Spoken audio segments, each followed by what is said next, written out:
berharap itu tadi bagaimana penciptaan talent pool sejak muda di dalam negeri, terutama tadi yang kita review.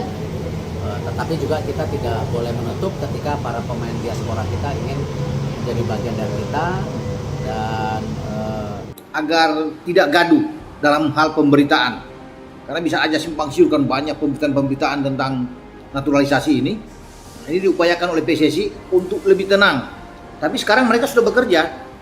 Arya sudah memberikan kode, bahkan ada pasti tim yang sudah bekerja untuk bagi sebuah timnas, jika mereka ingin bermain secara rapi dan mereka punya konsistensi dalam mempertahankan kestabilan dalam permainan, mereka harus punya skuad yang dalam dan juga materi pemain yang merata. Maka itu dua pemain ini memang menjadi salah satu tambahan bagi timnas Indonesia agar timnas Indonesia bisa bermain lebih kreatif lagi.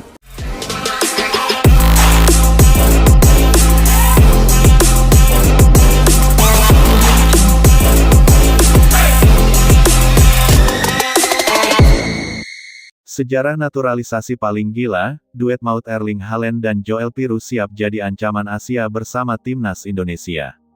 Sepak bola Indonesia memasuki babak yang belum pernah terbayangkan sebelumnya. Jika dulu naturalisasi dipandang sebagai solusi darurat, kini ia menjelma menjadi senjata strategis yang mengubah peta kekuatan Asia. Dalam skenario yang paling berani, paling gila, dan paling menggetarkan imajinasi publik, dua nama striker Eropa berkelas dunia disebut akan menjadi bagian dari timnas Indonesia, Erling Haaland dan Joel Piroe.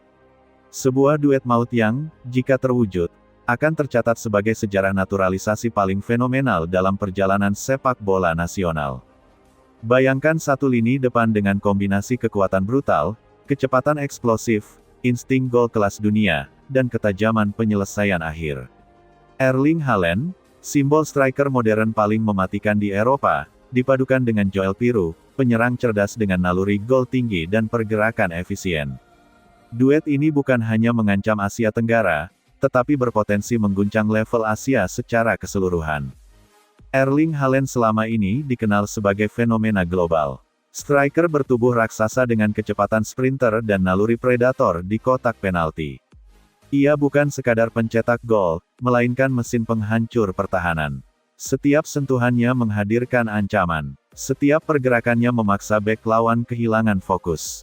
Jika nama sebesar Haaland benar-benar dikaitkan dengan timnas Indonesia, maka itu bukan sekadar naturalisasi, itu adalah deklarasi perang terhadap status quo sepak bola Asia.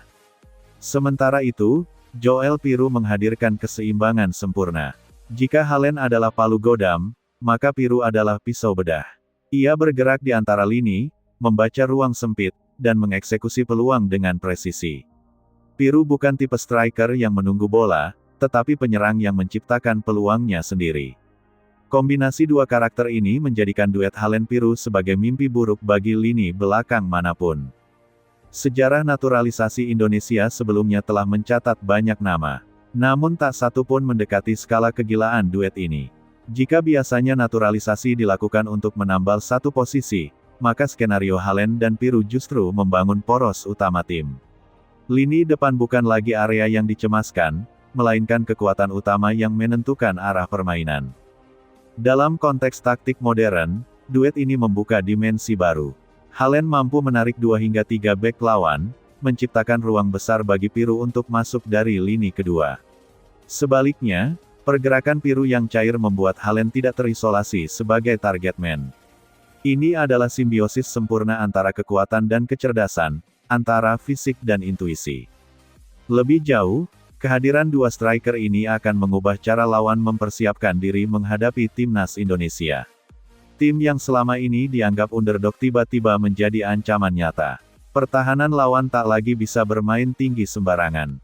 Kesalahan kecil akan berbuah gol. Tekanan mental akan meningkat bahkan sebelum pertandingan dimulai.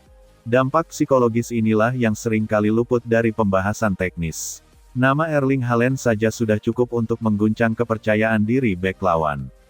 Ketika ia berdiri di lorong stadion dengan seragam merah putih, aura pertandingan langsung berubah. Indonesia tidak lagi datang untuk bertahan, tetapi untuk mendominasi.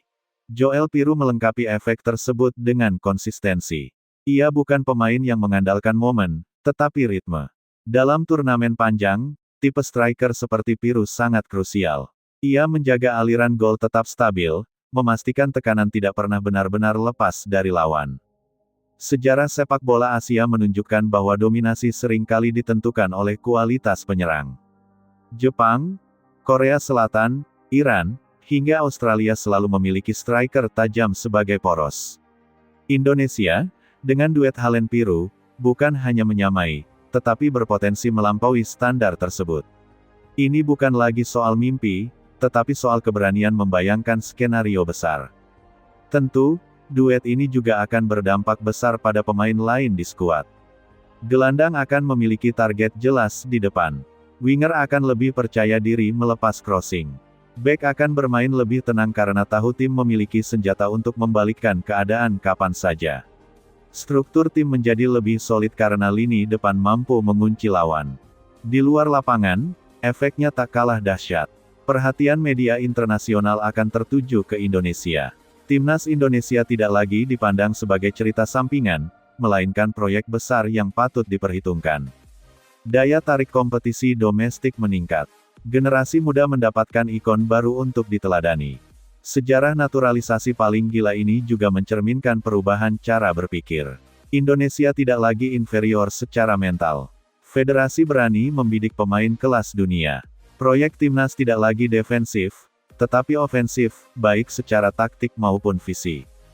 Jika melihat dinamika permainan Asia saat ini, duet Haaland-Piru akan menjadi pembeda nyata.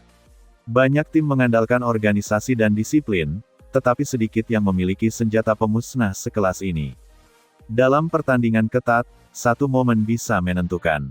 Dan duet ini adalah jaminan momen. Lebih dari sekadar gol, Haaland dan Piru membawa standar baru. Standar latihan, standar profesionalisme, standar ambisi. Pemain lokal yang berlatih bersama mereka akan terdorong naik level. Budaya kerja keras dan mental pemenang akan menular secara alami. Sejarah akan mencatat bahwa suatu ketika, Indonesia berani melompat jauh ke depan. Bahwa naturalisasi tidak lagi dilakukan setengah hati. Bahwa duet maut Haaland dan Piru menjadi simbol perubahan besar dalam sepak bola nasional. Apakah ini akan menjadi kenyataan sepenuhnya? Waktu yang akan menjawab. Namun satu hal tidak terbantahkan, gagasan ini telah mengubah cara pandang publik. Timnas Indonesia kini dibicarakan dengan nada berbeda, lebih serius, lebih hormat, dan penuh antisipasi. Jika hari itu tiba, ketika Erling Haaland dan Joel Piru berdiri bersama di lini depan Timnas Indonesia, maka Asia akan menghadapi kekuatan baru. Sebuah tim dengan keberanian besar, visi jelas, dan duet maut yang siap mengukir sejarah. Dan dari situlah, sejarah naturalisasi paling gila dalam sepak bola Indonesia akan benar-benar dimulai. Kabar besar kembali mengguncang jagat sepak bola nasional. Di saat publik masih menanti kepastian arah baru Timnas Indonesia, sebuah sinyal kuat justru datang dari pucuk kepemimpinan PSSI. Erick Thohir, Ketua Umum PSSI, kembali menjadi pusat perhatian setelah menyebut dua nama penyerang Eropa yang selama ini merumput di kompetisi Inggris dan siap